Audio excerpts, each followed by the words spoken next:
And we're back. This is Clifford here at the Cliff's List webinar channel, and I am very excited today to have Hayley Quinn. I think actually the first female that we've ever interviewed on one of these webinars. Uh, Wow. and Hayley is going to give us some great insights from a woman's perspective into dating and meeting women and from a lot of different perspectives. For those of you who aren't familiar with Hayley, she's been around for a while now, and I think I want to give her the opportunity to introduce herself, to tell a little bit about her story and her experience, and then we'll jump right into it. Okay, awesome. Well, I've actually been working scarily in this industry now for 8 years, which is a long time. When I first found out about the world of pickup and men's dating, I was actually quite horrified by it. I was like, oh my God, there's this underground community of men who are teaching other men how to be better with women.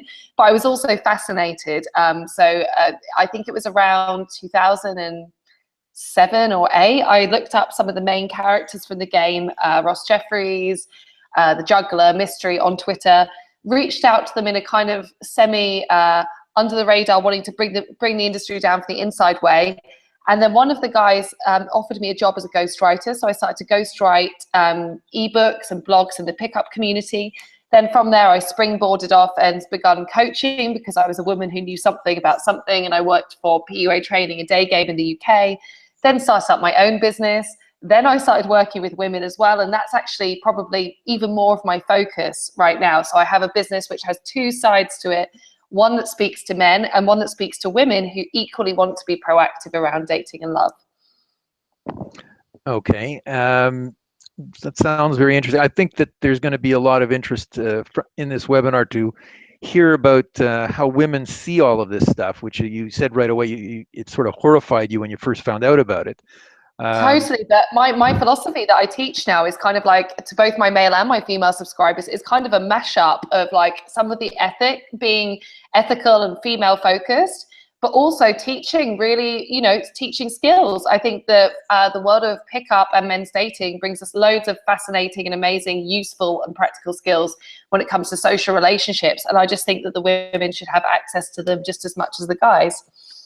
Well, I think we come at these things from slightly different perspectives, and I think in different parts of our lives, we also come to these things from different objectives. I think, guys when they're young are really just thinking about fun, which is a female euphemism for just having sex. And I think that, they, as they mature and get to understand that women are actually people, things, go from there. But I mean, I don't know if you run into a lot of younger guys whose, whether overt or hidden agendas is simply just to go out and have fun. But I'm curious about how you deal with that when you get someone that applies to you for coaching or whatever. You know what? I don't think there's anything wrong with wanting to have fun. I think, in fact, that having fun and having a certain level of experience sexually in relationships and dating is like a prerequisite to being able to one day maybe form a strong and stable relationship with someone. I think everyone goes through that phase. So whether it's a man or a woman coming to me about that, what I like to teach is how they can be ethical and just upfront about what phase of their life that they're at, and understand that primarily not all women want to have marriage and babies. Not all women want it right now, and not all women want it with them. So it's about getting their branding right, so that they're not, when they meet a woman, she's not putting him in the boyfriend or serious relationship category, but instead that she feels really turned on by him. She understands that that's where he's at in his life, and he's very transparent about that, and she is interested in that particular proposition. So I think, for instance, if he's speaking about this to a woman, if he could say, you know what, I'm just not in that zone in my life where I'm going for anything like that, but I think you're really sexy and I'd like to get to know you more. And the more upfront the guy is about it, I think he comes across better. And the only thing that is ever negative about wanting to have a more casual relationship is if there's deception and the other person buys into it thinking that you want something more serious. Okay. I think one of the things that I wanted to hit on sort of really quickly on this is, I think that there's a perception out there among guys that despite being the actual ground zero for pickup and everything, because the whole objective is going after women who are obviously holding the keys to the kingdom in a way. Mm-hmm. The thing is, I think a lot of guys don't believe that women really know what they want, and that's why it's very hard for them to teach this stuff. And I'm sure you've come across that before, and I'm curious your comments on that. Women not knowing what they want in terms of if they're attracted to the guy or not, if they want to be his friend, or what? In what sense do you mean not knowing what they want? Well, like for example, I think a lot of guys will say, well, I can't learn from a woman. She doesn't really know what what really works with women, because women don't know themselves. I think people don't know themselves. I would shoot that definitely back. I don't think that half of the female population is less self-aware than the population as a whole. I think that men and women, when it comes to communication, they differ. Women often tend towards a more indirect communication style, so that can make things harder for guys to read, because women, for instance, if they don't want to see a guy, instead of just saying that, they might just go off the radar or make up endless excuses, so that can be confusing. I think also a woman's process of attraction is different. It takes her longer sometimes to work out if she feels sexually attracted to a guy. If so, does she see him as a short-term proposition or a long-term proposition? And so I think the mixed signals that guys receive are because she's in that kind of decision-making. It's more of a process for her, and it's less binary. But I think actually, for me, I feel privileged to be able to teach men as well as women. And I think it's extremely useful to talk to literally thousands of men and women about love and dating, because it makes me neutral. I think I'm like Switzerland of dating. I kind of don't take sides, and I actually get to hear and experience what everybody's thinking and feeling. And then I think the most of the time, it's not that men just want one thing, or women don't know what they want. It's just there's lots of social infrastructures which make us behave in particular ways that aren't helpful. Often people aren't brilliant communicators. And actually, when you get down to it, men and women often want very, very similar things. They just kind of miss each other. So I try and bridge the gap. Well, let me have a sort of an overview of what it is that you would teach guys, for example. Like, how is there a Hayley Quinn system, for example, or is it just mostly trying to correct certain individual directions or inaccuracies that somebody may have, or how exactly do you go about dealing with a new client? Well, everybody's different. So, I mean, I don't do too much personal coaching. I see most people through my Hayley Quinn club. However, there is a process that I teach. I have, because I think when you're beginning to learn anything, having a structure to work within is helpful. And I think to just tell somebody to like be more confident or be more yourself is actually really useless to most people.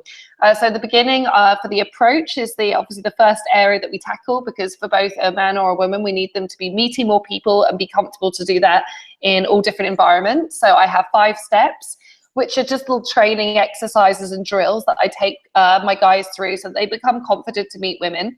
Then after that, I teach a module called Conversation Tech, which is about letting them look at kind of conversation and how to communicate with women in a different way. Because often, as we know, guys might find that they go into question mode, or they're too logical, or they find that they're not responsive enough to what a woman's saying, or they don't really know how to drive the conversation in a way that's sexual or that obviously leads to her phone number. So I give them some help on that. Then if they're still in the process after that, they might need help on sexualizing the interaction or being clear about what their intentions are, whether that, and I have a lot of guys that would like to have girlfriend/wife, but I also have some younger guys who want to date lots of women and have experiences, and I teach them how to communicate on that front. But generally, my client trajectory is from how do I say hello to the point where they've either got lots and lots of girlfriends and they're having a great time, or they're married. Like it's like cradle to grave. I go all the way to the end. Okay, well, on a similar note, you had mentioned that you're also training women, and I think before we got on the call, you mentioned about actually showing them how to approach men, which I thought was kind of interesting and unique. Tell us a little bit about your experience with women in terms of what they want to know, and what sort of results are you able to get them that might be a little bit surprising because you know, men I think just expect women, as you've mentioned, that to just sort of, women just need to show up, you know, and that's Right. basically, that's all that Okay. men think, you know. Okay, so here's something that's really important I want to put across. I know and I fully understand that some men might be like, oh God, why do I have to learn all this stuff? Why do I have to learn to approach her? And all she has to do is turn up and look attractive. And I would just like to argue that if you think about it, if you had a choice between having to being told that your role in a dynamic was to sit and wait for something to happen, or whether your role was to take direct action and make something happen, I think most people would actually go for like the make something happen option. So women are often, I think the big thing that they struggle with is they've been constantly communicated with it, like, you know, you can't say hello to him, don't give him too much of an obvious flirtation cue, or he'll think you're a bad woman. Don't be clear about what you want because you might scare him off. Don't be needy, don't be desperate. So women are basically told, sit there and shut up. And in fact, that actually isn't very helpful for guys, because then women are giving less clear signals. They're less open to being approached. They're less clear about what they want and what their intentions are. So I try and work to both sides. So as I mentioned, I have my HQ club, which is an on and offline community. One for men, one for women. And for the first time ever, last night, I decided to mix the clubs together. I did a social mixer because I wanted to create empathy and understanding so that men could see what was going on with women and women could see what was going on with men. And probably what the men got, my male subscribers got from the event last night more than anything, was the fact that there are all these women, you know, there's attractive, smart, professional women, and they're all turning up and they're saying, look, nobody ever in England or London, no one's ever approaching me. I literally get approached 0 times. And so because of that, our culture has become so extreme in that men don't feel like they're allowed to approach women, or that it's creepy if they do it. So now women are responding to this lack of approach by saying, actually, you know what? I'm up for learning how to begin a conversation with a guy. And it's not as direct as if I was teaching a guy, but I think it's cool that women at least learn how to create opportunities for themselves or discover some of the social skills to create conversations, because I think that helps the whole problem of men and women just not really relating very well and not having as much fun as they potentially could do. So I have literally hundreds of women who are totally up for what I call Going Renegade, which is basically a female boot camp where women learn how to approach, or at least encourage a man to approach them during the daytime and during nighttime environments. My kind of perception has been in a lot of, and I'm sure that a lot of guys probably relate to this, is that a lot of times it really doesn't matter what the guy says, it's who the guy is. And you know, I've seen you know, women, for example, reject the guy, just he goes up and says hello, and they'll tell him, you know, basically to go F off. And you know, he barely opened his mouth, and she's obviously made that decision right away to get rid of the guy. And in other circumstances, you know, I've seen where women will just sort of fall all over some guy, and you just can't figure out what the difference is from him to anybody else. So obviously, I guess it's sort of the same thing with men. I mean, men will go after women that are very attractive and have no interest in the ones that they don't find attractive. But I would say it slightly differently, because I think sometimes when a man, and I do still a lot of and I've done loads and loads of coaching with guys in the field. Often if a guy approaches a woman and she appears to like shut him down straight away, how I think about it is not that she's taken one look at him and she's done this really great assessment about who he is, has decided that he's just not, she just doesn't fancy him, or she doesn't want to have sex with him. It's much more likely to be like her state of mind before he even walked over to her is going to be defensive. Maybe she's got some other stuff going on in her life. She often, if he's barely said one word, she doesn't really know what his intentions are, let alone the markers of what would make him attractive to her as a person. So in those circumstances, I always think like, okay, this person's they're not in the right frame of mind. They're not socially open. She hasn't really got what his proposition is. So I think it's really good for guys. I think there's 2 things that they can work on in this. One is the non-verbal gestures that they go in with, because I do find that makes an astronomical difference to how they're first perceived. And how much of an opportunity they have to make that impact on a woman. But also, if a guy meets a woman in real life, I teach in my methodology, within the first minute of conversation, he's actively bringing up like the who, what, where, when, like roughly where he lives, roughly what he does, and why he's there at that moment, to give some backstory. Because we kind of forget that if she met you like on Tinder or an online dating app, which I'm not a huge fan of, that online profile would come with a certain amount of information, and it would say like how far away the guy lived from her, like what he did, a few of his hobbies and interests. And when you walk up to someone in real life, she just literally doesn't know, and often doesn't get, what a good proposition the guy might be. So it's about actively introducing topics into conversation which help to highlight your good bits and also create trust, whilst combining that with strong non-verbal gestures which imply confidence and authority, so that she takes the time out to listen.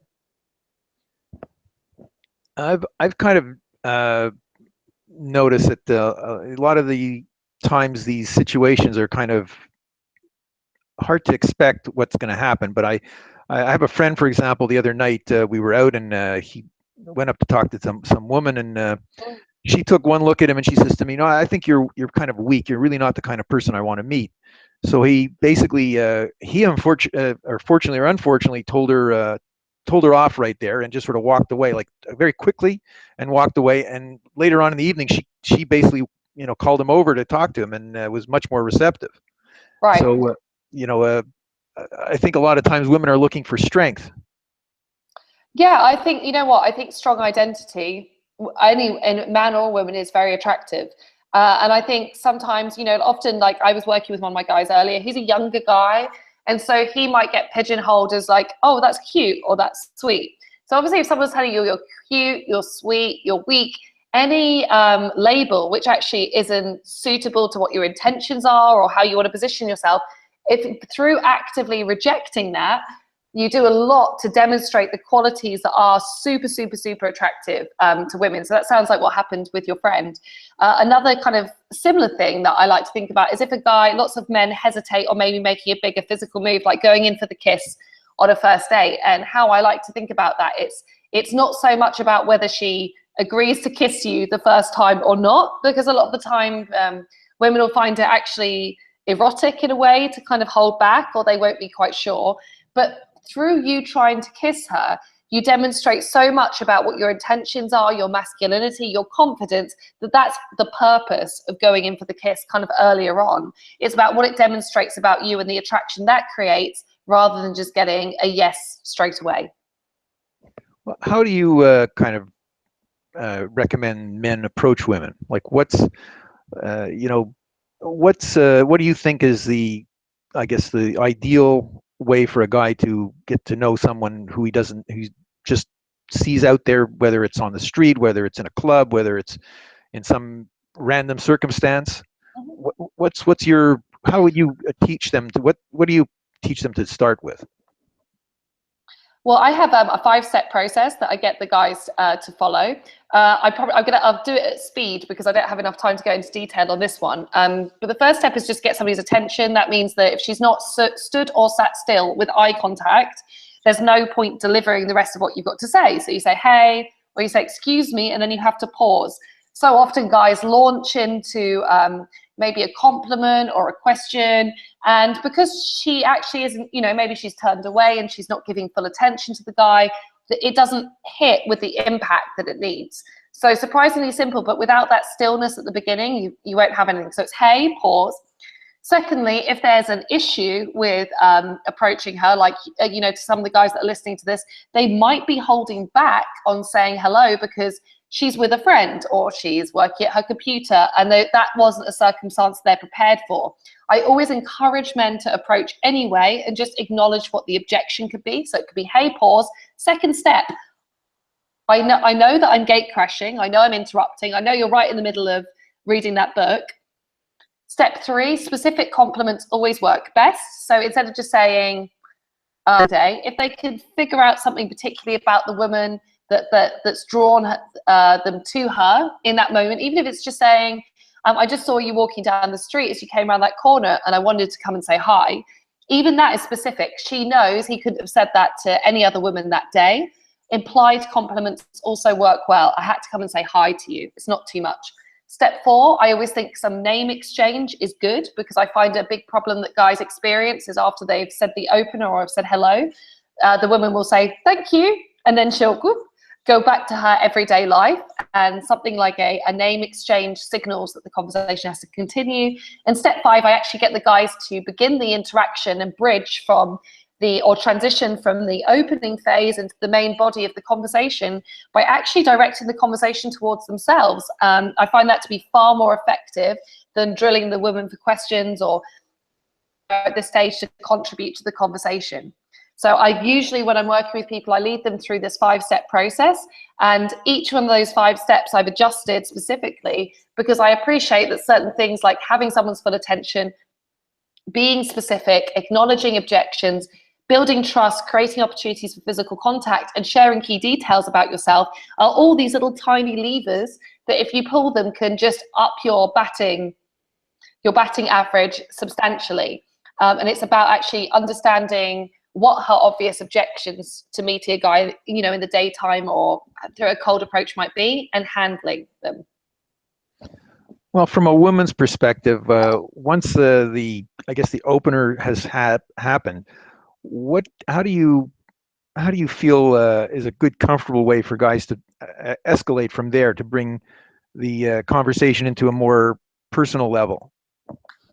So here's the thing. I think I get a lot of guys that will come to me and they will be saying, oh, you know, how do I tease her? Or how do I make it sexy? And what you've got to understand is you have to disarm then charm. So you have to build some trust and connection first. So before you're thinking about sexualizing the interaction, you really need to be getting to the point where the woman is comfortably opening up and contributing.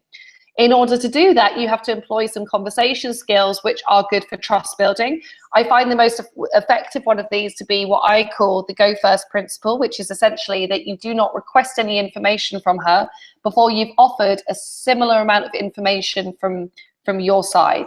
So instead of saying, what's your favorite color? You would say, I don't know about you, but my favorite color is blue.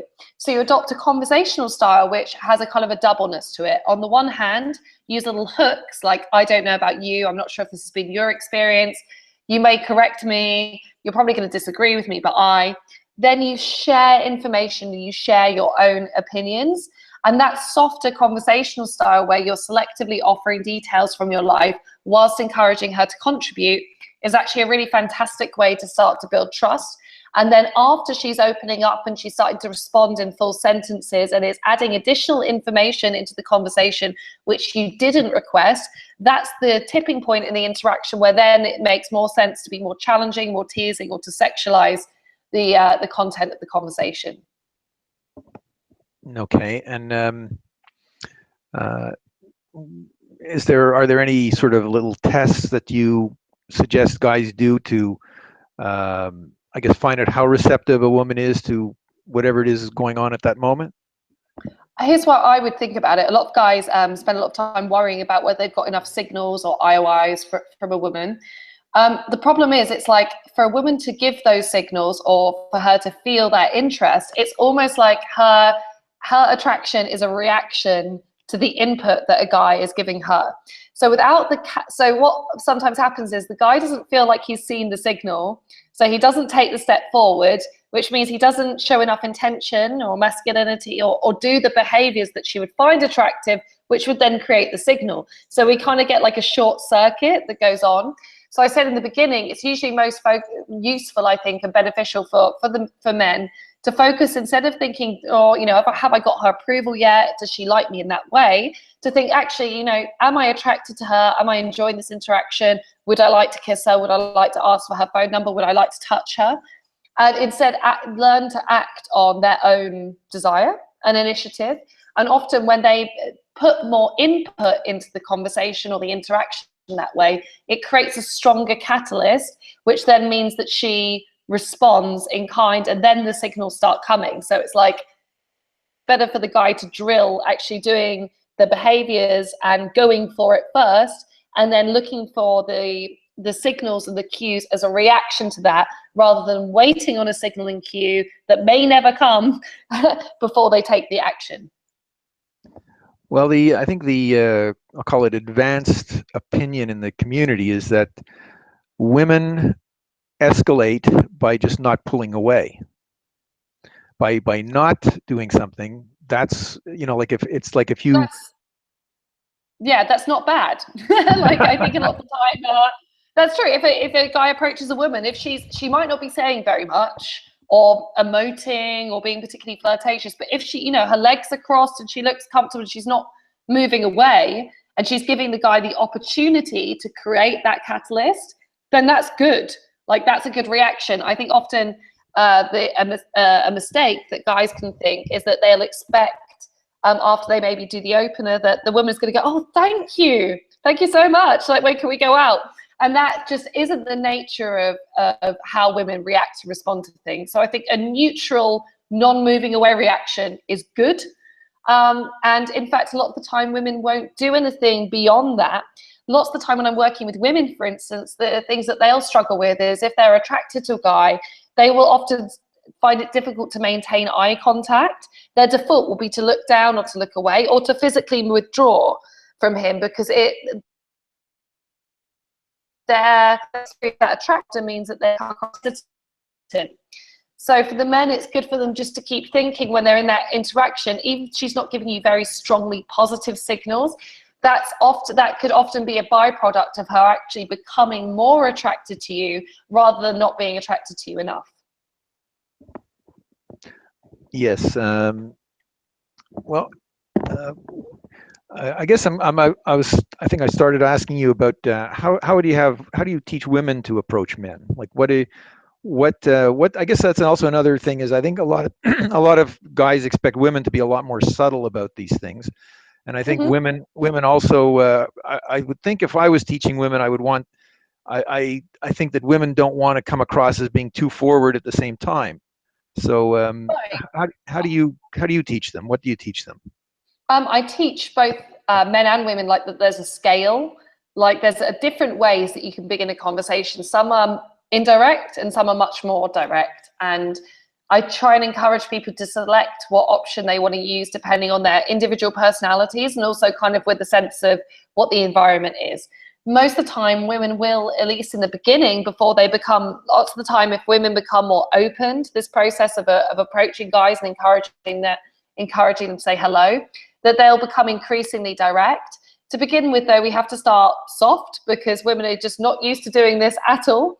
So one of the things we might do is I might teach them to, ask a man a question, but then after they've asked the guy the question, to selectively add a statement after they ask the question so that the man is aware, A, that this woman is social, she's open to speaking and gets the insight into her personality. And so she almost gives the guy a hook or something to bounce off of. An example of this would be if a woman just says, can you pass me the menu, if she's at a bar, the guy might hand her the menu and then the man might realize that she was interaction with him, but it will happen like 2 weeks later. So just by the process of as he's handing her the menu, she holds on to that menu for a split second longer, makes eye contact and says, I don't know why I'm even bothering to look. I always end up ordering a gin and tonic. Just by adding that extra piece of information, she creates more opportunity. Also, I teach women to do things like say hello to a guy, but in a way that enhances their playfulness, so they appear more playful and fun and flirty and open. So it could be, they say like, excuse me, is it okay if I steal your space at the bar? Is it okay if I squeeze in here? Do you mind if I push ahead of you in the queue? So saying something that's actually is a kind of a request or looking for an act of service or some preferential treatment, but done in a way that is playful and encouraging to open up banter and flirtation. But that's where I begin. And honestly, we go all the way from asking guys to like take pictures of the women and then to grab a little picture of her and her friend, all the way through to women just walking right up to guys. And I think that's what I love about that actually, is that I like to value how each person individually wants to do this. And I think there's definitely a place for good and strong gender roles. But I think if a woman is open and she just sees herself as a very confident and outgoing person and she wants to begin a conversation with a guy, I kind of think all power to her. And I know that there's some guys out there in the world that would appreciate it. Let me switch the tables on you for a second here. With women, I guess I don't really kind of expect this kind of a question, but I'm going to throw it at you and see what you think. Do you ever have any women that are really just out for fun and actually want to basically take a guy home that evening, and that's all that's really on their mind, and they're asking you, how do they deal with that? Do you ever come across that, or you don't really see that coming from women? Okay, so here's an interesting thing. A woman's long-term intention usually will be to find a partner or boyfriend or husband. However, usually as part of the process to finding that secure and awesome and stable relationship, right now the zone that she's usually coming to me in is like she's not really enjoying being single. She feels a bit down, like she's just not really engaging with life that much. Actually quite similar to lots of men that come to work with me. So often before we go on we can really niche it out and get her on that road to finding this awesome husband. Before that, for her, we have to reclaim how fun and awesome being single is, because unless she's approaching love and dating with a sense of fun, playfulness, a sense of adventure, it's often she's not exuding the right attitude that makes her very attractive to men. So usually when I begin my coaching process with women, when they're learning to begin interactions with guys, learning how to flirt more, learning how to be clear about what their intentions are, just like with my male clients, they usually have like a summer of love or renaissance period where they are enjoying being more open to spontaneous or less or more casual relationships. And then after they kind of realize that, that there's abundance in that and they're really enjoying their romantic life again, after that, they kind of refocus on the husband or the boyfriend thing. And I think that's actually very important for women who are so often told that, to basically worry about that all time is running out and to find a husband now. And that actually takes the fun and the pleasure out of dating. And it also makes them quite unattractive. So I think, again, approaching things from a different angle and being more playful and more open or casual relationships can actually sometimes be a good in-between process that both men and women go through before they then become ready or in the right place to have something serious. Well, I think you have with women, they've got their clock ticking, different from men in a lot of ways. Although men, I think they also have a clock ticking because you get to be a certain age, and it's just not the same as when you're 25 years old. And I guess you have some. I'm sure you have some women that are probably very anxious as they're getting into their 30s and even 40s about getting that key relationship if they wanted to have a family and this type of thing. And right. How do you deal with them? Yeah, well, that's a really good point. So the problem is, obviously, it's like if you feel that time is running out, and I joke that you approach dating and love like is it Black Friday sales? You're like, oh my God, I've got to grab the last available option before the clock hits midnight or something. Obviously, you make bad decisions in that frame of mind, and you approach the whole thing back to front. And actually, if you're in this constant panic, I really need to push this relationship forward, I need a guy who's this, and this. Often in that, counterintuitively, you actually repel relationships and self-sabotage way more than if you actually can learn to not be bullied by time and instead think, okay, you know what? I'm going to start to enjoy myself again. I'm going to date people. I'm going to work out what's right for me. I'm just going to not feel the burden of pressure on this one. In that mindset, you get things much more quickly than if you're in this like scarcity panic zone. So even though I have full respect for like biological clock and that most people, men and women, at some point decide they want to have something more serious, and that's what we work towards. Often you don't get that thing by having this really serious time is running out, let's find somebody in the next month attitude towards love and dating. Let's talk a little bit. I know that you've been very friendly with Ross Jeffries, and languaging is obviously very critical element in dealing with women. There's a lot of theory, which I think is pretty accurate, in that women respond to language different than men do. And I guess curious if you spend much time on that when you're teaching guys. Totally. So language and conversation skills and elements of like self-hypnosis and NLP come into my teaching pretty heavily, for both men and women. So how I like to think about it is to this one, the words that he uses towards her, and just how he phrases things, how he frames things, the stories and how he relates to her obviously communicates many different values about him as a man, but also really importantly is how he speaks to himself and how he rationalizes what happens in his relationships with women can make him much more open to learning and progressing, or much less so. And I think as a coach, one of the things that you have to be really aware of is men are in this process, or when you're trying to learn anything, it can be pretty hard. Like to get good at something, or really good, or get to the level that you want, often it takes hours of dedication. You have to deal with some setbacks. And if you're not approaching the whole thing through the right lens, or you're not seeing things in quite the right way, often just because how you language something or how you view something is bad, that scuppers all of your external activities.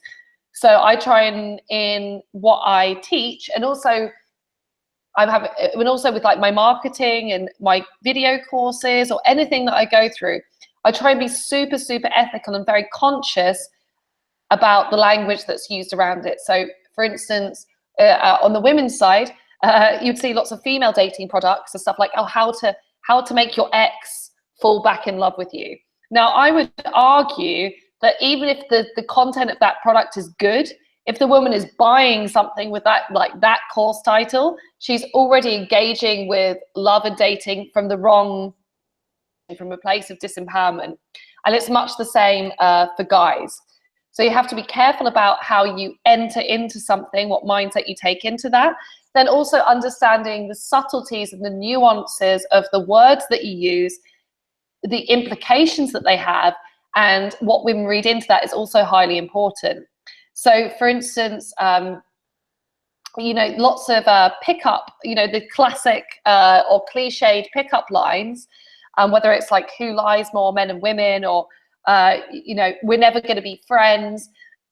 They're not inherently bad, they're just overused, and so they have a bad ring to them, or negative associations. So again, another really helpful things that guys can do is to look at maybe lines or systems or methodology that have been taught in the past, take a step back from that and think, okay, the actual line is overused or bad, but what's the principle that's behind that, and how can I create my own language around it that works to the same effect?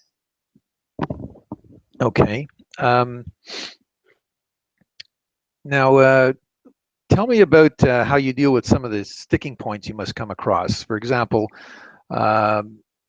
guys who are shy, guys who feel their looks are holding them back, or they're too short, or they're too old, or things like this. Does each one have its own, or you just sort of focus on mindset more than anything, or how do you deal with each of those?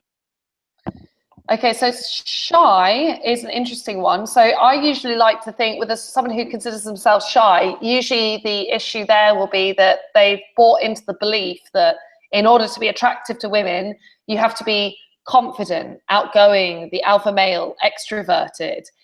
And whilst those qualities are definitely attractive, there's also, I would strongly argue that you could be introverted and you could be shy and you could be almost a bit James Bondy, and there's a different form of attraction and appeal that you can create around that. So it's about actually not seeing shy equals unattractive, but instead starting to view, okay, I'm more introverted, I'm more introspective most of the time, and that's okay. And in fact, there's a different kind of attractiveness that I can create by enhancing those qualities. If a guy is also conscious about something that's more physical, like there's two things, like whether that's height or there's age, there's two things I would teach around that. The first is to look at it, I think, like a bell-shaped curve, which means it's one of those ones that goes woo like that with a hump in the middle, which basically means, say you're say a guy is like, I don't know, 45 years old, and he only wants to date women of childbearing age because he wants to have a family. Now, there's going to be some 30-year-old women, there'll be a small amount of 30-year-old women who just won't date a guy that's 15 years older than them for whatever their reasons are. There'll be a majority of women in the middle, that hump on the bell-shaped curve, where a guy who's quite a bit older than them may not be their preference, but if they meet someone who was, you know, ticked a lot of other boxes and they were attracted to, they would let go of the age. And then there's going to be some women who have a preference for someone who's older, much the same as if a woman is like particularly curvaceous or something like that. We all have something which is going to put off a percentage of people. And I would just think to not worry about the percentage of people that you lose, who are very judgmental often and rigid, and instead focus on taking ownership and speaking very positively about yourself, because there will be a demographic of people who will prefer what you have, and there'll be a big demographic of people who it won't be that important to them. And if everything else is rocking, they will let it go, even if it wasn't their preference. So for that guy who's 45, who's speaking to a woman who's, I don't know, in her 20s or early 30s, he might just want to tell her, like, look, these, you know, this are the benefits of going about being with a guy. If she's like, oh, but you're kind of older than me, he should literally say, look, well, there's loads of benefits to go out with a guy who's in his 40s. I actually know myself. I know how to treat a woman. You know, I'm not a kid anymore. And actually, the more that the person or the guy can see positives in it and reframe it in his own mind as like a superpower, then the better his communication will become, which means that the most people that he encounters will end up being able to find that attractive, even if it wasn't initially what they were looking for. So when you get guys that have these sort of sticking points in their heads, you're more sort of trying to get them practical approaches to it rather than Yeah, I mean, there's two sides to it, right? It's about first of all, they have to rewire their own brains a bit, so that, like, for instance, that just because I don't have a masculine jawline, that doesn't mean that I'm not attractive. You know, they can't be too binary about it. Then, you know, working on improving their self-esteem in their life, yes, but also that improving your self-esteem links into often how you speak about things, like the word, again, languaging. How do I language that? How do I phrase it in a way that's empowering? How do I create a story around it, both to her and to myself, which puts a positive spin on this? So I choose to view it positively. So it's always like the external and the internal are always pretty well linked up. Well, let me ask you the same question as far as women are concerned. What sort of sticking points, insecurities, things that they come to you with, and what sort of solutions do you offer them? Oh, wow. I mean, everybody, here's the thing, right? Everyone has so many. Whether it's like for women, obviously age is a thing, biological clock, maybe they're a single mum. I've had women that are concerned that they're too short, or they're too curvy, or they're too tall. And the funny thing from my position is, obviously, because I speak to so many men and women on a day-to-day basis, I really recognize that everyone has something, you know, something that they're maybe not 100% around, or they feel some insecurity towards. I think a really good mindset for this is to understand that you really don't need to please everyone. Literally, like 99% of people even could decide that you're not their thing, or there's not a connection there, and that's okay, because you don't need those 99%. You need 1%, or you need, for a woman maybe, or somebody who's looking for a serious long-term relationship, you just need one really good yes. And for a guy or a woman who wants to have more fun, you will be able to get enough yeses. So I think the key points are always about taking ownership of something. So don't try and conceal it. Be pretty upfront about it. Language it in a way that's positive. And understand that if someone really is going to dismiss you because you're like an inch shorter than they ideally wanted you to be, or like that, then you know what, the person who dismisses someone on something that's you know, a physical characteristic or something that like seems a bit nitpicky, that person who's doing the dismissing is usually very rigid and very idealistic and very perfectionist when it comes to their relationship standards. And in fact, People who are rigid and idealistic and perfectionist in terms of relationship standards, whether it's short or long term, make the worst partners. Like, they are the most difficult people to be around. So you really are not losing anyone that amazing if you lose someone who judges you very harshly. It sounds like most of the people that come to you are sort of, I would say, sort of more or less reasonable, and call them average in a lot of senses, and that, a lot of this is very logical and reasonable, what you're describing. But I find that out there, a lot of the things I think that men encounter are things that are just don't follow any logical patterns, and that's what confuses them. Particularly there, I think men are generally more interested in the exceptionally attractive women, and they find that they're special, that they act in a different way, and that there's not a logical approach to them. It's got to be some game has got to be played in order to succeed with them. What do you think about those comments? Look, I'm not a fan of game playing or following any rules or any of that stuff, male or female at all. What I would say about attraction is, there's different ways that you can view the world. Logic is one way into it, and then there's emotional reasoning, which isn't lesser, it's just a different reasoning or a different world perspective. For guys, when they're approaching probably the most helpful thing they can think about, if they're approaching a woman they consider to be highly attractive, and remember, I use the words they consider to be, because what is beautiful or what is attractive to one person is not as attractive to another person. So there's not there's certain things obviously in society that we gravitate towards, but it's not universal. Probably the most useful thing is also to realize that if this is a really generally considered attractive woman, you don't want to go in or engage with her in the same way that 99% of men are going to engage with her, which is to talk about her physical appearance, to kind of be bowled over by her looks. The guys have got to think, okay, she's attractive, so I'm going to approach her. But if there's no connection, if she's got the personality of a potato, if she's really difficult, I don't want to go on a date with her, because my time is more valuable to me than spending it on someone who's going to be obnoxious. So that's a really important point. And also to talk to the women who are probably quite fed up of actually people not responding to them or listening to them based on who they are. Talk to them as if, again, talk to them like they're a real human being. If she's a model, talk to her about what it takes to motivate herself to get out to all those castings and face actually quite a lot of rejection on a day-to-day basis.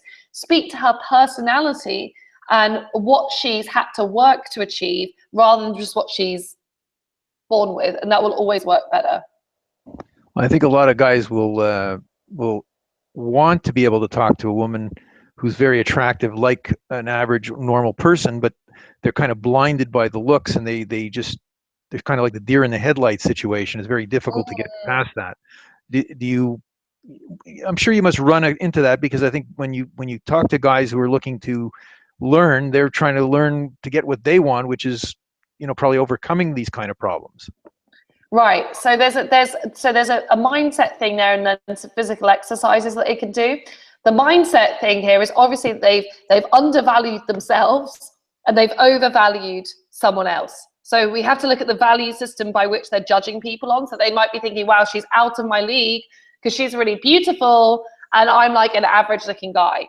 Now, I would encourage anyone to not uphold a value system that's solely based on looks and aesthetics. So he instead should be thinking, okay, she's really beautiful, but in fact, there's loads of beautiful people out there in the world. It's not like a big achievement to be beautiful. I am smart, I'm kind, I'm intelligent, I'm a great conversationalist. I've got all this good stuff that's actually a lot rarer on my side. So unless she's going to bring more than the looks to the table here, this isn't happening.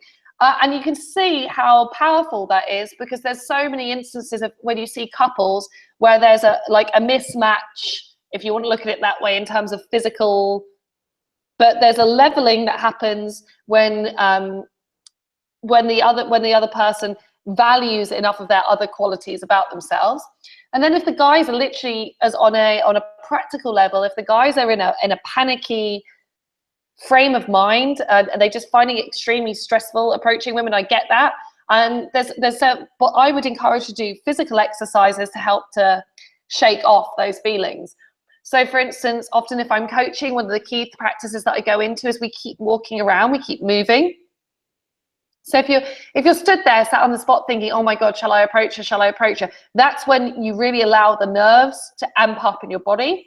You start moving around, physical moving, brushing down, that shaking, that often actually helps to snap yourself out of a particular state of mind. Likewise, when you walk up to that woman, you're stood in front of her, press your feet into the floor, feel the floor, ground yourself, be present in that moment, work on breathing nice and slowly, say your words very, very slowly, make good eye contact. There's lots of these little physiological things that you can do which help actually just to remove the anxiety so that guys can approach a woman and, you know, speak to this really good looking woman like she's a normal human, and also in a way which values themselves properly and creates that opportunity for attraction. You mentioned earlier that you weren't very keen on online dating. Maybe you could tell us a little bit about your opinion on that. Yeah, so with the online dating thing, it's not that I'm super against it. It has its place. Like, it gives you access to a bigger pool of people, and if you're in a geographically limited area, it can make a lot of sense.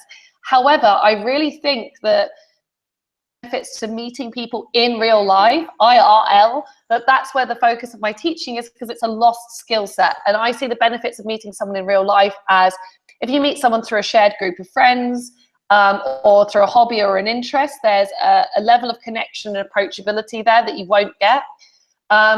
If you approach somebody cold in a bar or on the street, often that does so much for your confidence and your communication skills that there's a derived benefit that happens there. Also, if you meet somebody, and this is true for men or women, if you meet someone in real life, you stand out. You become so much more important in their mind compared to like the 10 matches they had like on Tinder, because how you've met them is so compelling and so much more interesting.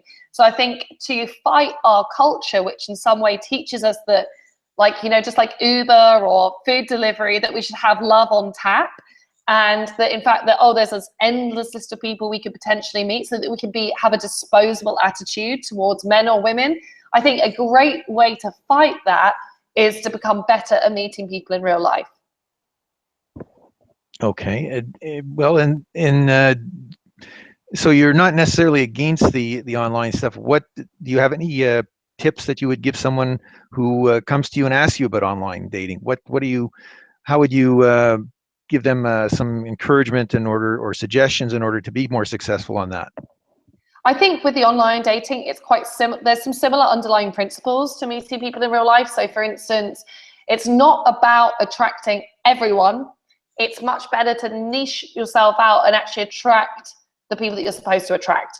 On a simple level, photo selection is important, because, you know, online dating, it is really very visual, but that doesn't mean you have to be the best looking person. But photos taken in natural light, outside, in a variety of a photo variety is so important. The guys out there, if you've got one picture up online, oh my God, no one will ever swipe yes to you, because they think that in your other 3 pictures you look like an octopus. So just, you know, photo selection, natural light, extremely important. Wearing clothes that have some kind of relevancy to fashion, that are well branded, that give an indication of your lifestyle. In terms of what to write, again, writing something in a conversational tone. So it should sound like you're talking to someone, rather than I like swimming, comma, hiking, comma, and running, exclamation mark. A good tip to do this is for sometimes the guys to dictate. So you speak maybe to your computer or to your phone, and then get it to type what you're speaking, because often the writing style that comes with that is going to be a lot more natural and more playful and more fun. Then for anybody online, it makes a lot of sense. There's a first mover advantage. So any people that are new to joining the site that day, being in the first wave of messaging them and being very proactive in terms of messaging other people can really help, because you might not organically be coming up in the people that you like searches. Well, I think we've covered quite a bit in a relatively short time. Um, Maybe you can tell us some specifics in terms of people who want to, I guess, find out about what you offer in terms of coaching, products, events, whatever it is that you offer. Maybe you can give them a rundown of what they can learn from you. Yeah, awesome. I think the best place to start off is usually my HQ club, my Hayley Quinn club. This is my on and offline community that I have. I have one for men and one for women, though they do have some interaction between them.